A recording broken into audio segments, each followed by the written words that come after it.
Hey everyone, so I wanted to cover an interesting dynamic which is the vast majority of people I meet that are involved with Bitcoin feel the same way about when they got involved in Bitcoin and how they feel about Bitcoin and how it's behaving now.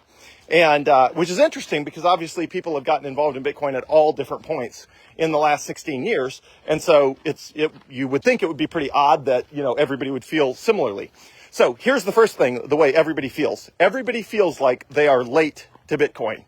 So just universally. So even if you started running the Bitcoin software 1 week after it was released in 2009, when there was nobody, literally no price to the network, you would have immediately thought, well, dang it, I wish I had started running the Bitcoin client last week, because last week I could get 50 Bitcoin every 10 minutes just by having my computer on.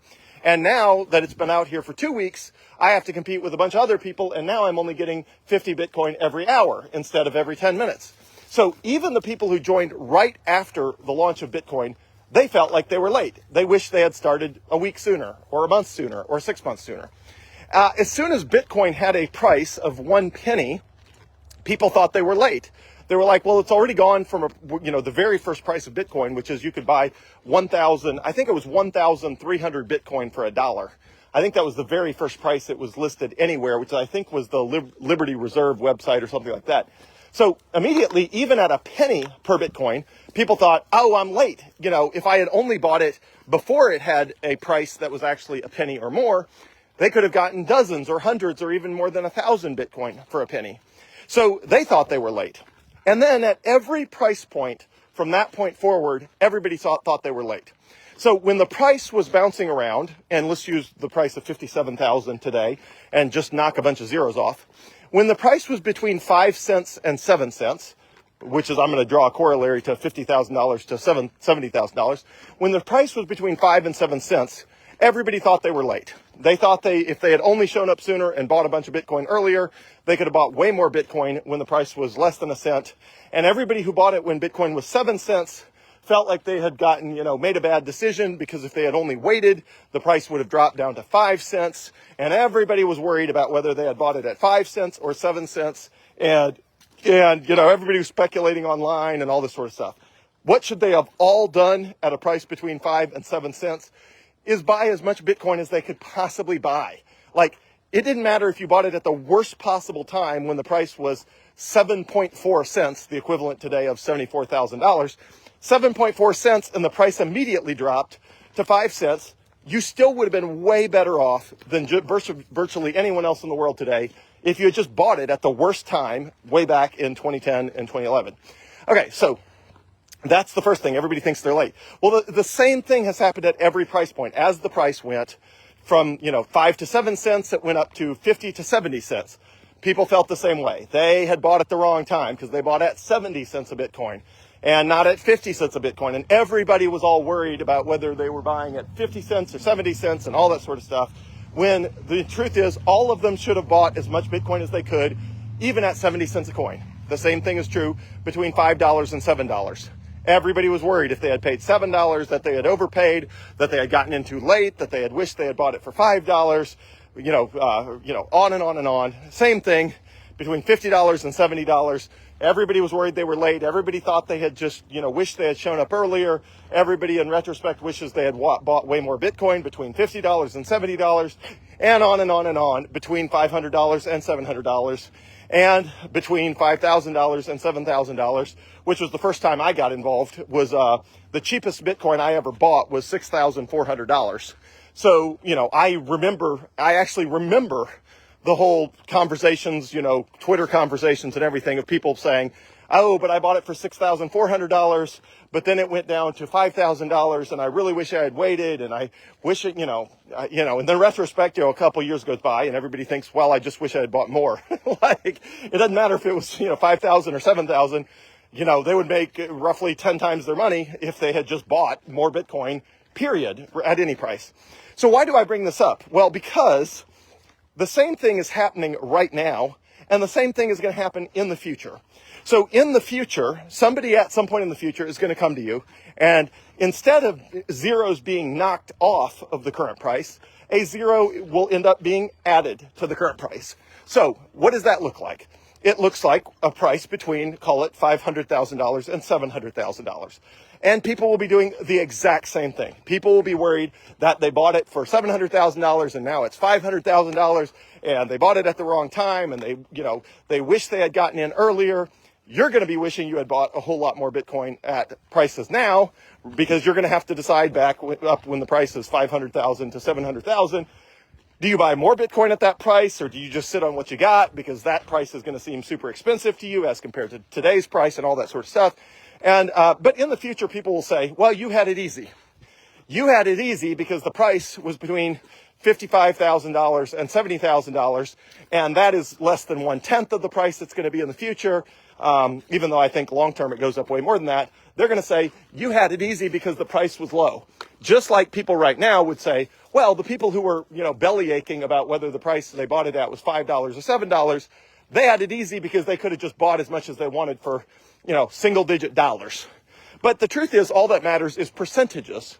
The percentage difference between $7 and $5 is the exact same percentage difference between $700,000 and $500,000, which means to an investor, it feels the exact same way to try to decide, do I buy more Bitcoin at $500,000 or $550,000 or $600,000 or $650,000 or $700,000? It feels the exact same way to them, because the percentages are all the same, as it feels to you trying to decide, do I buy more Bitcoin at $57,000 or $60,000 or $65,000? And if I bought Bitcoin at $72,000 or $74,000, it hadn't even hit $74,000, so you can't have bought it that high. So let's call it $72,000, $73,000. If you bought Bitcoin at that level, you're thinking, oh, but I could have bought it cheaper if I had just waited. And the truth is, everybody in history would have been better off whenever they had bought Bitcoin if they had just bought a lot more, and that historically has always been the consistent theme. And if you really are worried about buying at the wrong time, just dollar cost average. Just set, Coinbase to buy the same amount of Bitcoin or the same dollar value of Bitcoin every week or every month. Ideally every week. You don't want to be waiting every month, but whatever it is, $100, $1,000, $10,000, whatever it is, every week, just buy the same amount US dollar value of Bitcoin. And when Bitcoin's expensive, you'll be buying a little less Bitcoin. And when Bitcoin's cheaper, you'll be buying a little more Bitcoin for that, it's called dollar cost averaging, DCA, dollar cost averaging. Personally, I like to just buy Bitcoin whenever I have the money and the conviction to do so, because I don't have the patience to dollar cost average. And it keeps you, if you do dollar cost average, you have to make a bunch of additional decisions, like how long are you going to dollar cost average? What time period, and how much are you going to put in up front versus dollar cost average over time, and all that sort of stuff. And it's just easier for me to just pull the trigger. If I know I want to buy something that's a financial asset, I just pull the trigger. So I'm not trying to time the market, because timing the market basically never works. So all that to say, to summarize, if you're wondering, when is the right time to buy Bitcoin? Just remember, there's never a bad time to buy Bitcoin, and there's never a bad price to buy Bitcoin. And that in the future, when there's a zero added to all the prices that exist today, somebody will be telling you the exact same thing I'm telling you right now, which is, I wish I had bought as much Bitcoin as I possibly could have bought at any price between $5,000 and $7,000 or $7,400, if you want to be exact, as compared to, knocking a zero off the highest price it's ever been. At any price between $5,000 and $7,400, I would be roughly 10 times better off if I had just bought at any of those prices. What did I do between those prices? I worried about whether the price was too expensive. I worried if I should buy now, if I should wait. And the result is, while I did buy some Bitcoin, I wish I had bought a lot more Bitcoin. But the reason I didn't is because $5,000 and $6,000 and $7,000 all seemed really expensive, because that's the way it is with any asset that goes up. It seems really expensive until it goes up a bunch more, and then the price that you could have bought it at seems like it was cheap, and you wish you had bought more at a cheaper price. So that's the quick story of Bitcoin. If you're wondering, if you're wondering if you should buy more Bitcoin, and you're worried about the price and you're worried about timing, just realize that has been the case with everyone who has ever bought Bitcoin.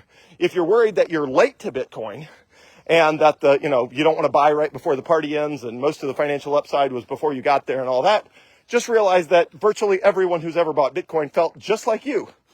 Just like you, they all feel the exact same way wishing they had bought it a lot sooner and thinking they're late to the party. So everybody thinks they're late to the party, including me. When I was buying Bitcoin in 2017, it felt like I was very late to the party.